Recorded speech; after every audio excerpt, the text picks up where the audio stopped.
Hoje, gente, eu quero começar com uma situação que é apenas ilustrativa, do quão esquizofrênica é a nossa imprensa e parte da nossa pequena burguesia, que fecha os olhos para algumas coisas e coloca foco em outras. A semana, mais uma vez, se levantou na mídia de massa, questões pondo em dúvida a honestidade de Lula, um possível contador que uma vez lá prestou um serviço e depois pode, quem sabe, talvez ser associado a um esquema fraudulento com o PCC e etc. E isso estampou manchetes de todos os grandes jornais.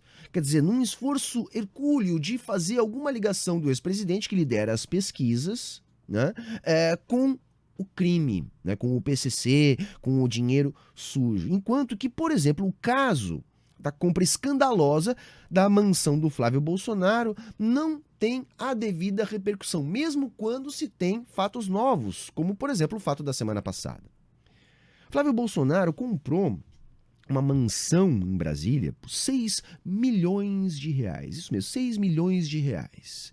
Ele registrou isso lá num cartóriozinho, lá num canto, para tentar abafar a negociação, mas o fato é que se descobriu isso veio à tona, foi noticiado, e aí ele justifica que vendeu um apartamento, que ele e a esposa tinham, por 4 milhões de reais, e que o restante eles teriam financiado para a aquisição dessa mansão de 6 milhões de reais. Pois bem, se descobriu depois de algum tempo que o tal apartamento que ele teria dado de entrada na compra da mansão continua em seu nome e que também não seria possível financiar 2 milhões de reais com a renda que eles têm declarada, né? A renda dos dois declarada não seria compatível com um financiamento de 2 milhões de reais, que daria aí uma parcela que comprometeria mais de 50% da renda do casal, coisa que nenhum banco faz.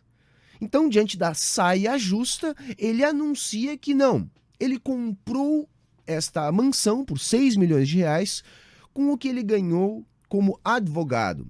Exatamente. Então, ele sugere que ganhou isso como advogado, sendo que a gente não tem nenhum registro de atuação de Flávio Bolsonaro como advogado. Semana passada, o pai dele sancionou uma lei que faz uma gambiarra nesse sentido, autorizando advogados a trabalharem, receberem e não registrarem esses recebimentos. Uma coisa que ainda assim estranha, mas que enfim foi aprovada e casualmente beneficia Flávio Bolsonaro. O fato é que isso sim é algo escandaloso, até porque o que rola é que a tal mansão não vale 6 milhões de reais, e sim pelo menos o dobro. Então, quando a gente tem um caso escandaloso como esse, que seria fácil de provar que ali tem lavagem de dinheiro, possivelmente desvio de dinheiro público, aí a mídia não cria grandes causos, grandes links para fazer manchetes como as que circularam essa semana referentes ao ex-presidente Lula.